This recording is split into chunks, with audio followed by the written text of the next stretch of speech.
Good afternoon.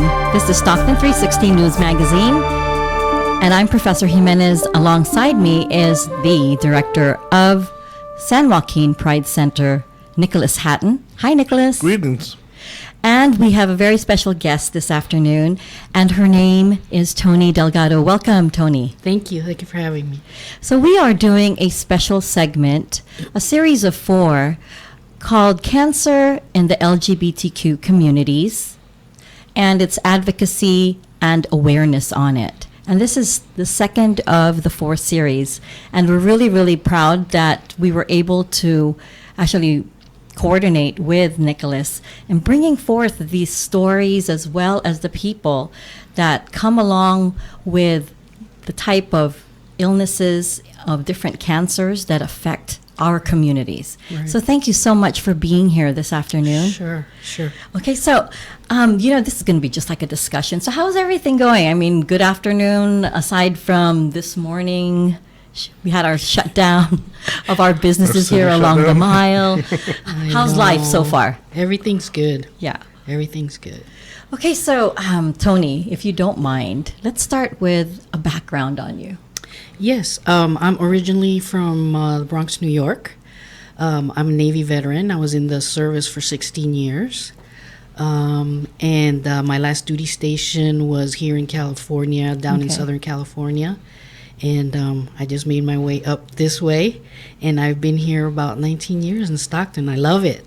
I love Stockton. It's changed so much since I came in 98. Right. And I've seen a lot of changes. And, of course, the birth of the Pride Center. You saw that too, of course. Toni was one of the birthees. We called on our community to help us decorate or paint the very first space that we moved to. Right. Okay. And we had about 25 people that showed up. We had to bribe them with pizza. But Toni was one of them. And I was a very hard worker that day and stayed, from the beginning to the end to make sure that we had a beautiful home. So tell me, if you're part of the Navy, how many ships have you been on? Well, actually, I was only on one ship, and it was for 2 years. And it was the worst 2 years of my life. Oh, no. Because I found out that I had motion sickness. I did not know. So every time we went underway, I was deathly ill. And which vessel was this? It was the submarine tender, and it was the USS Holland, which is now decommissioned. Poor thing. You recycle Submarine. for parts. Wow. No, it wasn't a submarine. Oh, it was okay. just a submarine tender. We would follow the submarines. Oh, you and would follow them. We had the Okay. supplies, and we provided like medical treatment and weapons and stuff. So this was during the Don't Ask, Don't Tell era, wasn't it? Yes. So how did you survive being in the military? It was hard. When I first enlisted, when you signed your contract, you had to say, they asked you if you were a homosexual. And if you said yes, of course, you couldn't join. So, of course, I wanted to join. So I said no. And from then on out, of course, scared for my life. Not because I was something was going to happen to me, but because I wanted to be in the military, and I enjoyed it. So it was a little bit scary sometimes, because you didn't want to be outed, Right. and you couldn't be who you truly were. So we had like little codes, words that we would say if we thought, oh, this is family, or this is somebody that is safe. I see. In certain places where we could go, things like that. Yeah. Okay, so you are a person that was actually diagnosed.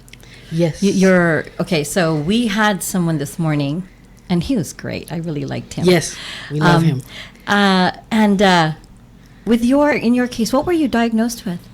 Well, I thought I had diverticulitis side of what I thought was my stomach, in my stomach area, not further down. And thank God I've been fortunate that I've had insurance while, in the service, and now I'm a county employee, so I have health insurance. But my doctor was like, well, let's do a scan just to make sure that everything's okay. So when they did the scan, the results came back, and there was a tumor on my left ovary. It was the size of a grapefruit. I was in shock. I was like, this is not real. This is not happening. So, they immediately scheduled me for surgery, talked to the oncologist, OB oncologist, and we decided to do a complete hysterectomy to be safe because there's no guarantees. Sure. So we did that, and then I went through, they found out I had stage 1A, which is early. Okay. So it was caught early. So the universe, somebody's watching over me. And we did chemo and radiation. And last week was my 2-year in remission. Wow. Yes. Congratulations. Yes. In yes. remission. Yes, in remission right now. I have 3 more years to go before we can be officially cancer-free. Sure. Right. So I'm thinking there's a lot of challenges. Yes. It's a lot. I mean, just the physical, you kind of deal with it, the discomfort and all the trauma, kind of, sort of, a little bit. But emotionally, it was very intense for me. Okay. And I'm grateful that I had such a loving network that helped me along to get through it.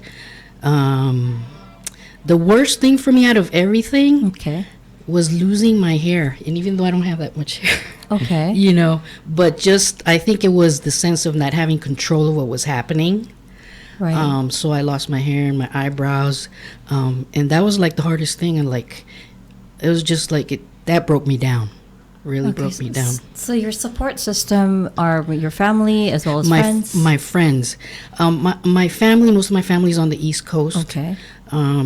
But I have a wonderful, wonderful, close-knit circle of friends that are like my family, that we've known each other over 10 years, 19 years. So they helped me, took me to my appointments, took care of me when I was out of surgery. I mean, it was great. It was great. So is your family supportive of you on the East Coast? Yes. Oh, absolutely. Absolutely. Okay. Yeah. So but they would have stressed me out more if they would have been here.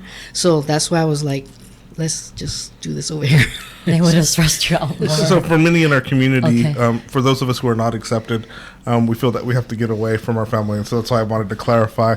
But for those who do leave, they end up developing, by choice or by necessity, they find a family of choice. Okay. That is just as, and in some cases, even a stronger bond. There's an episode of Golden Girls, that was just such an LGBT, cult icon. And they all want to see Rose, who's in the hospital, and they're like, you're not family, you're not family. Well, in the 80s, you couldn't, but now they realize Right. that families of choices are just as, if not more important to recovery. Absolutely.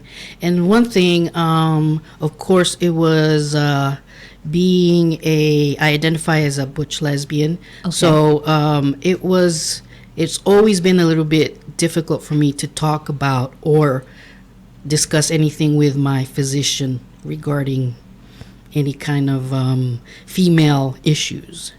I mean, I've been fortunate that I've had some good doctors. I've never really spoken to anybody and said, actually, I'm a lesbian. Like, I haven't said those words to any of the physicians. I mean, obviously they can look at me and see, but I've never said those words. And we've really, not until maybe about a year ago, I've never really had any conversations regarding that subject with any physician. Have you ever met a physician that's butch lesbian? Like in your No. dealings, even like from coast to coast, like is it just a thought of it, or Right, or no. looked up somebody that you could probably No, because and that's part of probably Talk to. my phobia too, because I've been so accustomed to being private, Sure. and being afraid of being found out, or I just didn't want to. I've never really done that, but okay. And let's not kid ourselves. This is Yeah. irresponsible Yeah. for doctors not to know. address this. Yeah. There are cases where it is necessary.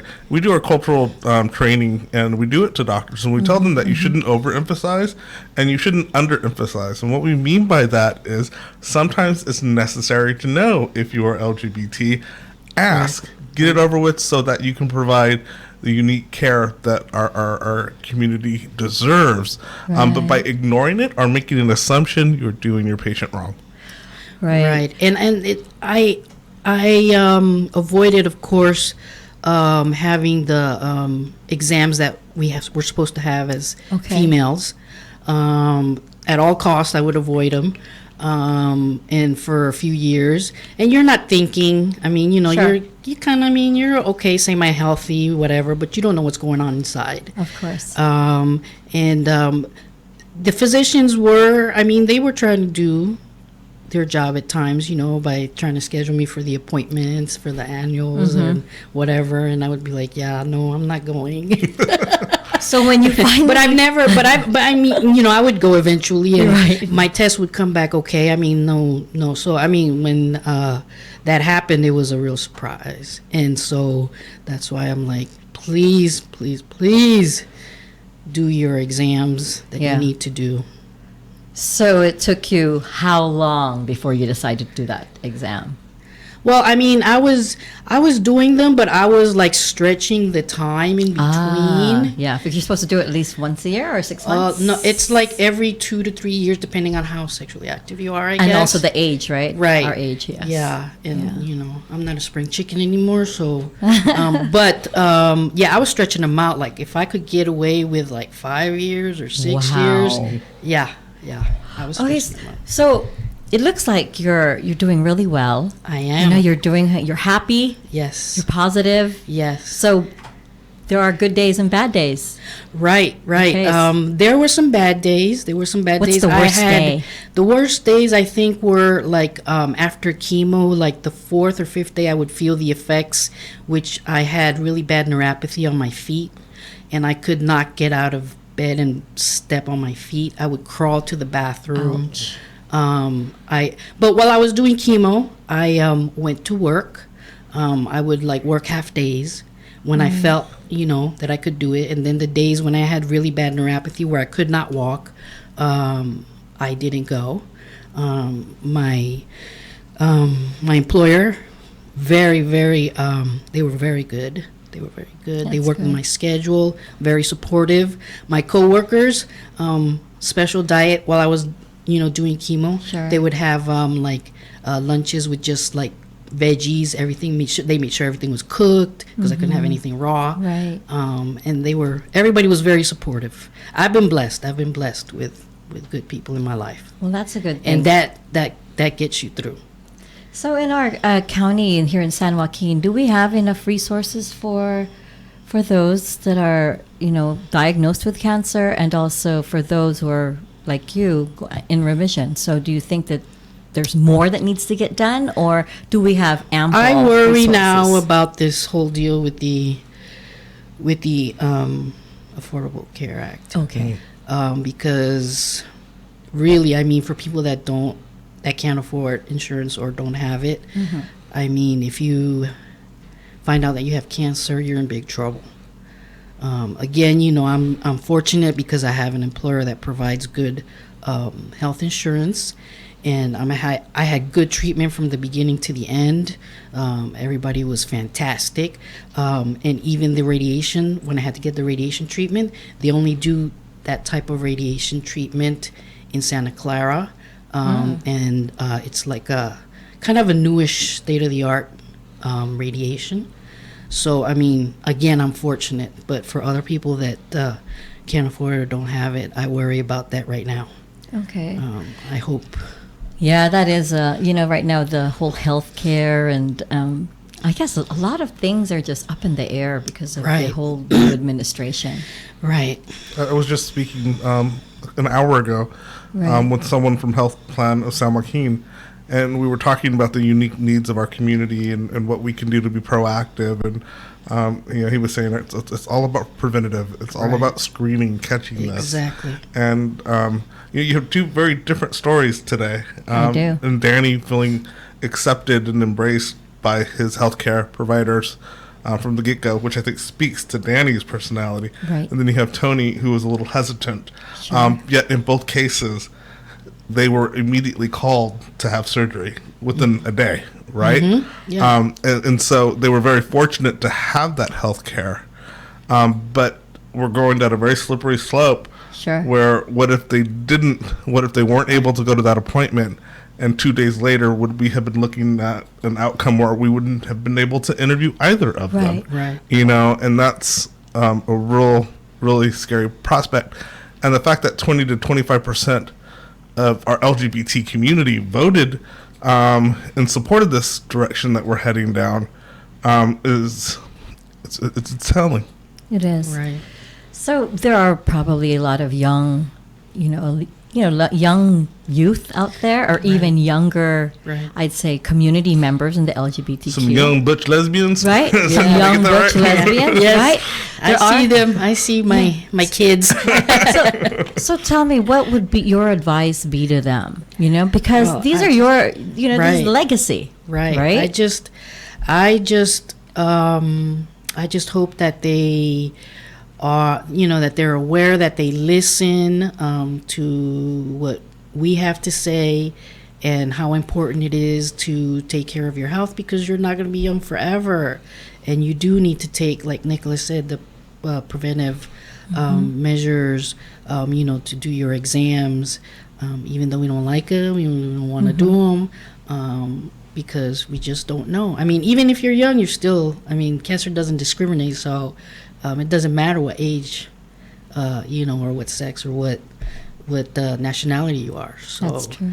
I hope that they, and that's what we're here for. Hopefully, they listen to what we have to say and our experiences. So was there a lot of fear that went through your mind when, you couldn't really talk to your doctor about, oh, guess what, I'm lesbian? Was right. That fear of it's always been stressful, especially when I have to go to the VA, because the VA is a different kind of culture. Oh, yeah. Because, it's part of the military. My dad was in the Navy. Yeah. So I know exactly. Yes. Awesome. He was with the USS Enterprise and the Ranger. Oh, wow. So I'm like a little Navy, I don't want to say I'm a Navy brat, but I grew up in that culture. Right. So I know when you say VA, oh, yeah. Right. The VA has been good to me. Sure. They've, after I got out of the service, they've given me good medical treatment and everything. But there's still always that don't ask, don't tell thing going on. And it's probably unfounded, right? It's the stigma. It's the fear associated, not necessarily with reality, because our trans siblings now are getting support through their VAs. And if they're that supportive and that progressive, they're going to make sure you get your mammogram, right? Right. Yeah. But we don't have, but I haven't had a conversation with a physician yet that's asked me anything about my orientation at all. Not one single time. They care not to ask, or they just don't. They avoid it. They don't ask, and I don't say anything. Right. Wow. It's okay. It's interesting, but what do you do in that case? Like you said, Nicholas, there has to be some sort of don't ignore it, but also don't underestimate it. And I think you have to. This is where ownership kind of falls on our community, and we have to get over that fear and that stigma, right? And just I think learn from Danny and do it with humor and grace, and say, hey, you know what, doctor, I am really uncomfortable about you touching my boob because I'm a lesbian, so let's get over it. Let's do it right now, But even with the bathroom thing, that's a daily thing for me. Sure. When I walk into the women's bathroom and the women look at you double weird. take or look at the side to make sure they're in the right restroom, or some have asked me, "Are you in the right restroom?" Yeah. So that's just the way of life for me, and I just deal with it. I'm never rude or anything like that, but. So in terms of health care, do you think there's a disparity out there with services towards LGBTQ? And what are they? Well, not the services, but again, I think it's because of us, because of our ownership, that we don't, again, we're not going to be coming forward and saying the things that we might have problems with or the things that we might have questions about. Okay. Because we don't think that the physicians are going to are they going to judge us or something like that? Yeah, and that it's is. twofold. Part of it is our community, but there are doctors, and I didn't have insurance for 20 years because I was self-employed, and got covered California. I was so excited. Went to my first appointment, and where you meet the whatever doctor. That's supposed PCP. to. Yeah, and primary care physician. Not the primary. Oh, okay. But it's the one that's supposed to help you navigate through lifestyle. It's awesome. It's a requirement through Cover California because it's all about preventative, right? And so she had me do all the necessary tests and stuff that I needed to do to make sure I was on the right path. And then you meet with your primary care after you get all the results. And she looked at the results and said, "Why did you do all these STD tests? What are you, a homosexual or something?" Oh, man. And what did you say? I didn't answer. But I'll tell you, if that were somebody who isn't absorbed in this type of work, Right. I could have easily walked out crying. Right. Oh, yeah. Absolutely. Believe it or not, because of me, I went to an all-girls school, right? And I'm so used to just both, how do I say it? Used to that I'm used to lesbians being around me. I'm just used to that stuff. I'm used to also having gay and lesbian in my family. That's why. But why I bring this up really is because when I do the same thing. I do all of the tests. I really do. And I was asked that one time, and I answered, and I said, "Does it really matter?" Is what I said to my doctor. That's what I should have said, Does it really matter? And he said, "Well, are you promiscuous?" That was the next question. And I go, "I don't think that's an appropriate question. Are you asking me if I am, or are you telling me that I am? I just need to know the results, doctor." And that's exactly how I do it. It's because nowadays you just don't know what you may have. Whether whatever sexual orientation you may have, whether you're bi or you're lesbian or you're straight, Right. you can get any kind Exactly. of disease and illness. You can still be ill, and that's the bottom line. And that's why it's hard for me when I see, when you said that, it really triggered me because I'm one of those, I need all the tests, all of them. Well, we're just getting into a place Yeah. as a society where we have to respect and celebrate our differences. You don't go to a grocery store and expect somebody to look at all your items and say, "What do you have, an eating disorder?" Or, Right. it's disrespectful. And Yeah. doctors should learn on their own or get training to have better bedside manner because they're there to provide support and service and make us healthy.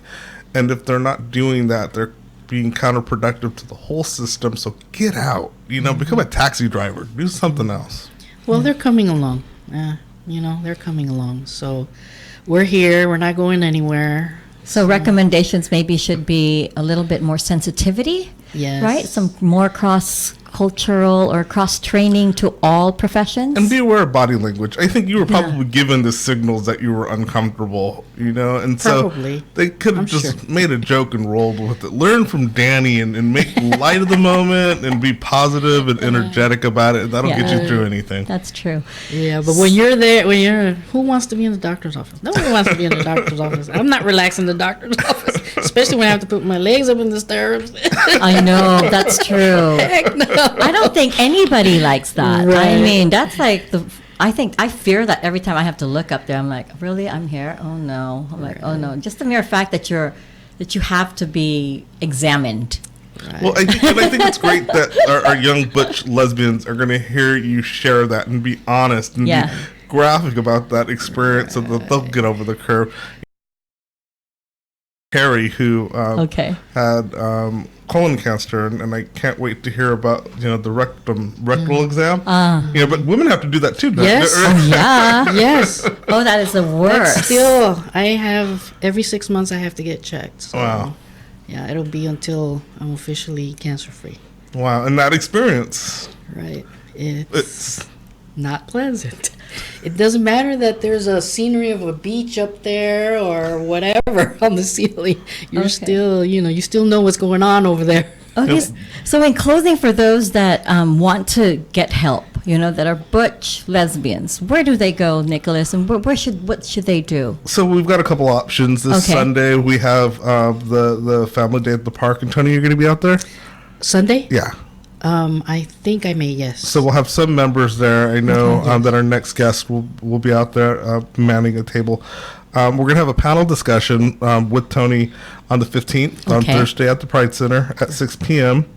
And then it's the Relay for Life, and that's June 24th from 10 a.m. to 10 p.m. at Central United Methodist Church. And Toni, this is your first year participating? This is my first year participating, where I was actually, because my feet were so swollen from the neuropathy, I was wearing slippers for almost a year. And so, like the last 2 years is where I've been able to wear shoes again, and been able to like do exercise, a little bit of exercise.